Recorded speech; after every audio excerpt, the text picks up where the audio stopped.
Hi everyone, welcome to Bring It Home's monthly spotlight on success. Starting this month and for the rest of the year, we are going to be celebrating the deep questions that we began to ask in October at the Bring It Parent Summit. So we began our journey asking the question, what are the qualities that most support us and our children as they evolve into the next generation of conscious leaders? So we're looking at specific qualities that we as parents, teachers, educators want to help cultivate that we believe are fundamental to truly leading our kids to authentically happy and successful life. So I'm here today with one of my favorite people, Jim Dethmer, co-founder of the Conscious Leadership Group, co-author of the 15 Commitments of Conscious Leadership, or 15 Commitments of Conscious. I'm saying it right, Jim? You got it right. So if you don't have the book, get it now. You may be one of the many people who were lucky enough to hear Jim speak at the summit in October. If not, you're in for a treat today anyway. So, hey, Jim, thanks for being here. Hi, Annmarie. Great to be with you. So today, Jim and I are going to chat for a few minutes about one particular quality of conscious leaders that I believe, Jim, you really emphasize in your work with leaders around the world. And we started the conversation with you and Dr. Shefali about the importance of cultivating presence in our lives as parents, educators. So cultivating it for ourselves, right? I always start with myself first because I can't teach my kids to tie their shoes if I don't know how to do it myself. Right. And then how do we do that? How do we stand and how do we teach our children to cultivate that same quality of presence for them? So those are the two things we're straddling as we navigate this. So this month is all about presence. And I think it's fun coming off the heels of the holiday season where it's like all about presents and gifts. And I always say the real gift is our own presence. So what I know and love about you and the work you're doing and what I've learned from you is that the core of your work with leaders is about presence, right? Would you say that? Yes, absolutely. So can you just start with simply defining what does presence mean to you? Sure, great. So I would define presence. Let me give a definition and cobble some pieces together. So I define presence as being here now in a non-triggered, non-reactive way so that we can access greater IQ, EQ, and BQ. So there's a big definition. So let's start with the first part. Presence is being here now. Yeah. Now, one of my favorite quotes on this is from a gal who used to teach at Harvard. Now she's out at Stanford. And she says, most of us aren't here now. And we're not here now enough to know we're not here now. It's true. So if you just start with presence is actually being here now. Most of us are in the future, we're in the past, we're not in this room, we're in the next room. When we're having conversations with our kids, we're not really here with our kids. We're with the last conversation we had with our significant other, or we're planning our next vacation.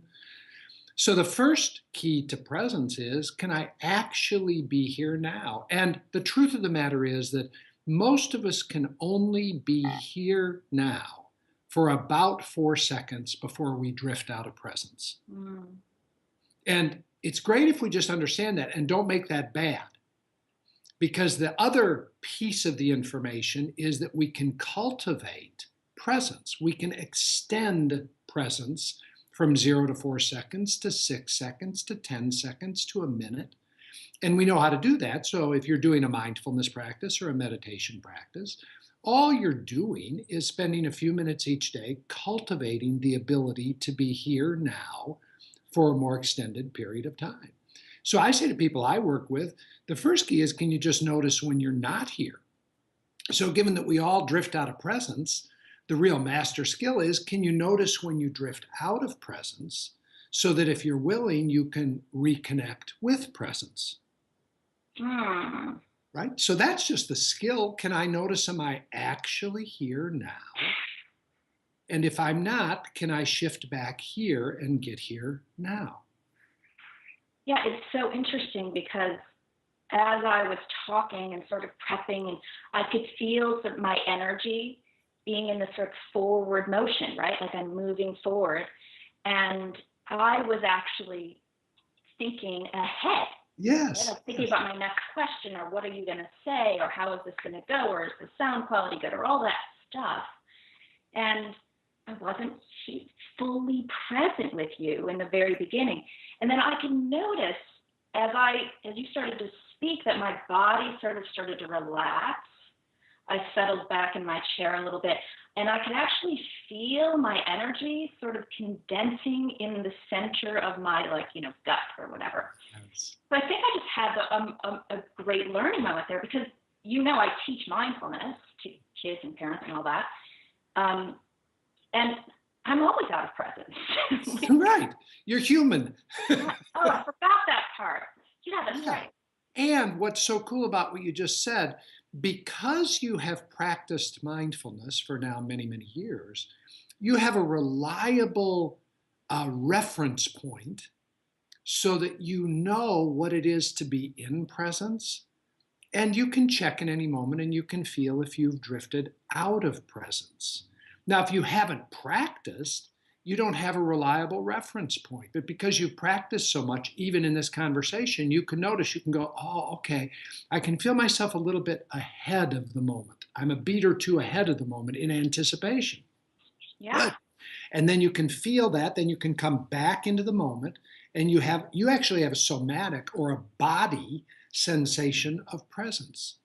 So what you did is exactly what we're talking about at the beginning. Presence is being here now. Mm-hmm. And you can tell whether you're here now or not here now. So the first thing I say to leaders or parents is develop a presencing practice. 5 to 10 minutes a day, 20 minutes a day, if you can really expand into that, where you start to reliably learn what presence is, and you learn how to reliably shift back into presence. And you've really started to change the game. Yeah, so one of the things I hear you saying, people ask a lot, why is sitting in meditation so important? How could we sit, and what does it mean, or what are we doing? And what I appreciate about what you're saying here is how you're pointing us back to like this compass, this like internal compass, this guide, like it's the starting point, and you have to be reminded of what it feels like, because we forget what it feels like to be present. Yes. We don't have a reference for it. We don't even know what it feels like anymore. Yes, yes. Since most people aren't present most of the time, they actually don't know that they've lost presence. Mm-hmm. So that's why mindfulness practice, just a couple minutes a day, gives us back a reference point for presence. So let's take the second part of the definition. So I said it's being here now. Yes. Then the second is in a non-triggered, non-reactive way. Because here's the deal. Mm-hmm. Most of us aren't present, and we're not present enough to know that we're not present until we get triggered. Right. So the way I illustrate it is, because people can relate to this, you're driving down the highway, you're driving and you're not really present, which most of us aren't present when we're driving. We have enough mastery of driving that we don't have to be present to stay safe. Yep. So we're not really present, we're daydreaming, or we're, someplace else. Then all of a sudden we see the brake lights on the car in front of us coming at us at a high rate of speed, and we get present. Yeah. We're here now. We're not distracted. We're focused. But the deal is, we got present because we got triggered. We experienced threat to our literal physical well-being, which is good. It's a good thing. And so a chemical cocktail goes through our body, and now we're present. Now, the deal is, most parents aren't present until they get triggered and reactive with their child. And what that looks like is, you look over there and your kid's writing on the wall with a crayon, and all of a sudden you get present. Or your teenager makes that face that they make, or they say, whatever, mom. And then you get present. But now you're present in a triggered, reactive way. So the second key is, once you learn what presence is and not presence is, the second key is to notice when you're triggered and reactive. So when you start to learn, okay, now I'm triggered and reactive. I'm in a threatened state. I'm in drama. I'm in a constricted place. I'm in a fight, flight, freeze reactivity. That's the second mastery to presence. So first, just can I notice when I'm present or not present? Second, can I notice when I'm triggered or not triggered? Because then if I can notice that I'm triggered, I can learn how to shift into not being triggered. Yeah. So that's the second key to me to starting to develop some mastery with presence. Okay, so I have a question about that. Because I got triggered when you said being present is being in the now moment in a non-triggered state. But what I think I hear you saying is it doesn't mean you don't have emotions. It means you're not triggered by the emotions. So can you explain that difference? Yeah, absolutely. So when you're a human being, a mammal, actually, you're going to have feelings. It's just part of having a limbic brain. So feelings are going to come up: sad, scared, angry, joy. All those feelings are going to come. When I'm triggered, I'm literally at the effect of the feeling. So I think I am my feeling, and it feels like my feeling is happening to me. Mm-hmm. That's the reactive experience. So I feel like I'm at the effect of my anger. When I'm in presence, anger can be here, but anger is just here, just like, the temperature of my skin is here right now. I'm in Chicago. It's 3 degrees out. It's a little cool in my home.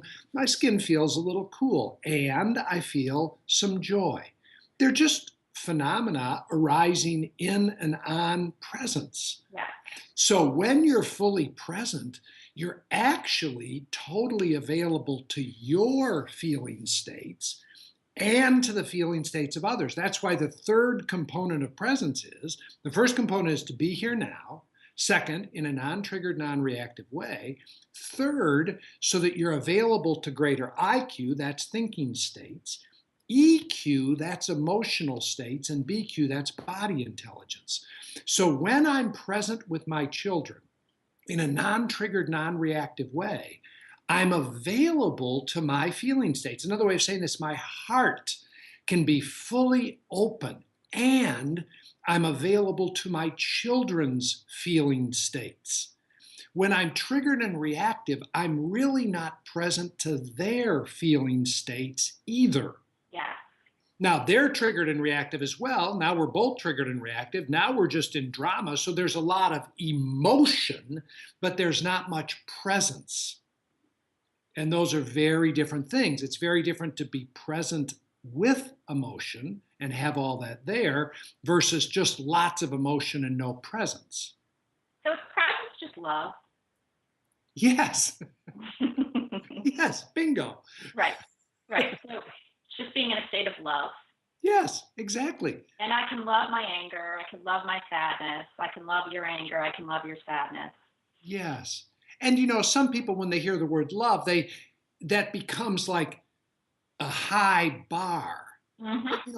All love is, well, at least whatever love is, it is allowing what is to be.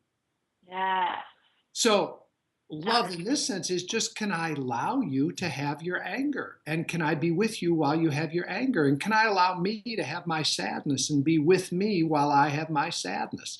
Only in presence can we allow ourselves and each other to be having their now experience. Yeah, it's so true. And can I just allow myself to be human? Yeah, exactly.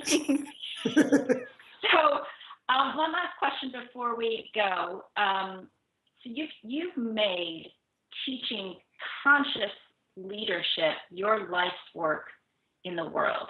Why do you think it's so important that our leaders are leading consciously? How's that going to change the world? Or why does that light you up?